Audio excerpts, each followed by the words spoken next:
నమస్తే. హైదరాబాద్‌లో హైడ్రా దూకుడు పెంచిందని చెప్పుకోవచ్చు. ఈరోజు మనం చూసినాం ఎన్ కన్వెన్షన్ కూడా కూల్చివేయడం ఒక ఎత్తైతే, మళ్ళా కూల్చివేసిన తర్వాత కూడా మనం చూసి ఇంకో 10-15 మినిట్స్ బ్యాక్ కూడా హైకోర్టు అండ్ స్టే కూడా విధించాలని చెప్పేసి, అంటే గతంలో కూడా దీన్ని కూల్చాలని హైకోర్టు చెప్పింది. మళ్ళీ ఇప్పుడు స్టే చేయాలని చెప్పింది. సో మాట్లాడుతుంది దీనిపైన మాట్లాడి మనతో పాటు ఎంపీ రఘునందరావు గారు.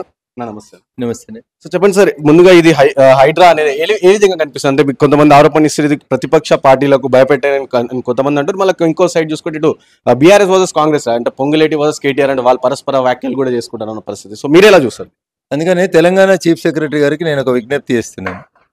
1994లో కోట్ల విజయభాస్కర్ రెడ్డి గారు మీరాలం ట్యాంక్ కబ్జా అయిందని ఒక కంప్లైంట్ వస్తే సీనియర్ ఐఏఎస్ అధికారి రేచల్ చటర్జీ గారిని పంపించి మీరాలం ట్యాంక్ను శుద్ధి చేపించి ఇల్లీగల్ కన్స్ట్రక్షన్స్ అన్ని కూలగొట్టిండ్రు.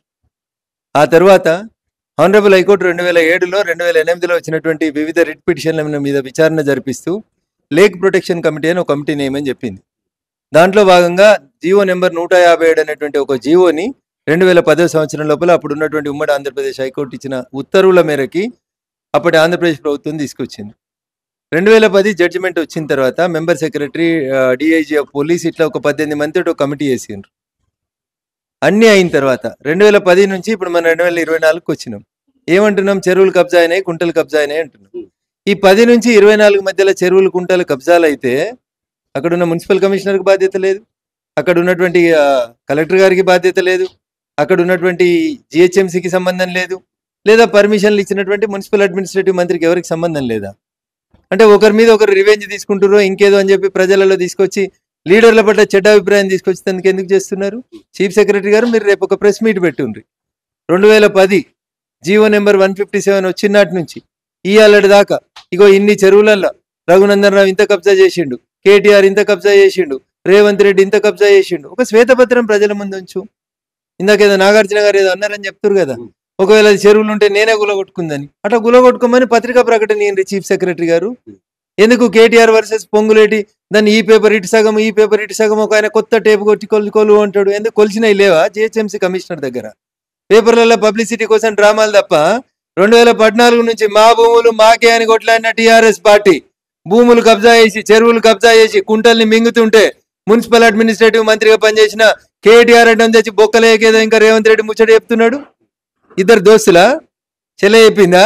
ఎందుకు అవుతున్నాయి తెచ్చి లోపల వారైందని అడుగుతున్నా. సో ఇంకోటి మీరు నిన్న ఢిల్లీ కూడా వెళ్ళడం లేదు. సో అక్కడ రాహుల్ గాంధీ చేసిన వ్యాఖ్యలు దానికి సంబంధించి ఇటు మొత్తం యావత్ దేశ వ్యాప్తంగా కూడా కాంగ్రెస్ పార్టీ నిరసనలు చెప్పింది, ఎందుకంటే ఈడన్బర్గ్ రిపోర్ట్ ప్రకారం. సో మీరు నిన్న ఢిల్లీ కూడా వెళ్ళడం లేదు, సో రిప్రజెంటేషన్ కూడా ఇవ్వడం లేదు. సో ఈ విధంగా సో ఒక స్టాక్ బ్రోకరు తన షేర్లు అమ్ముకునేందుకు ఒక వార్త ఏదో ఒక ఆన్లైన్ పేపర్లో 2 లైన్లు రాస్తే దాన్ని పట్టుకొని వచ్చి దేశమంతా ధర్నాలు చేపించిండు రాహుల్ గాంధీ.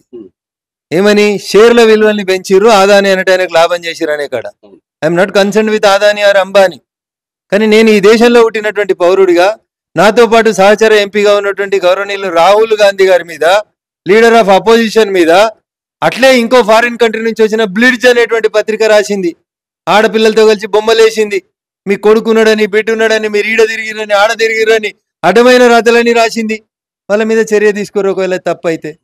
నిజమైతే తోలుకొచ్చి పరిచయం చేయరు కొడుకుని బిడ్డను ప్రపంచానికి అని అడిగాను. చివరిగా ఒక ప్రశ్న సార్, బీజేపీ పార్టీ తెలంగాణలో దూకుడు తగ్గింది అని చెప్పేసి వస్తున్న వార్త. ఎందుకంటే బీజేపీ పార్టీ చూసుకుంటే బీఆర్ఎస్ పార్టీ కాంగ్రెస్ పార్టీ నడుస్తుంది. సో బీజేపీ పార్టీ చాలా దూకుడు తగ్గించింది అని చెప్పేసి అంటారు. అంటే మీడియాలో వార్తలు రాస్తలేరు అనేది వాస్తవం. ఎందుకంటే 10 ఏళ్ళ అధికారంలో నుండి దోసుకున్నాడు, వాడు పైసలు ఖర్చు పెడుతున్నాడు, వానికో 4 ఛానళ్ళు పేపర్లు ఉన్నాయి, కొత్త వచ్చిన వాళ్ళకి వీళ్ళకి 4 పేపర్లు ఛానళ్ళు ఉన్నాయి. కాబట్టి ఎవరికి వాళ్ళే భజన చేసుకుంటారు. కానీ వాస్తవం ప్రజలకు తెలుస్తుంది. మీరు రాసినా రాయకున్నా గెలిచినప్పుడు గెలుస్తున్నాం, నడిచేటప్పుడు నడుతుంది. 3వ సారి మోడీ గారి నాయకత్వంలో ఈ దేశంలో అధికారంలోకి వచ్చినాం, వచ్చేసరి బరాబరి తెలంగాణలో కూడా వస్తాం. కాకపోతే న్యాయం చేయండి రాయండి అని అయితే జర్నలిస్ట్ మిత్రులకి అప్పీల్ చేస్తున్నాం. సో విన్నారు కదా, ఇది రఘునందన్ రావు గారు చెప్తున్న పరిస్థితి. సో ఏదైతే హైడ్రా సంబంధించి కన్వెన్షన్, సో అది కోర్టు ఏదైతే స్టే ఇచ్చిందో నాగార్జునకి సంబంధించి, సో అది కూల్చివేయద్దు అని చెప్పేసి ఆపేయాలి మధ్యంతరం ఏదైతే స్టే ఇచ్చిందో, సో దానికి సంబంధించి హైకోర్టుకి కూడా చెప్తున్న పరిస్థితి.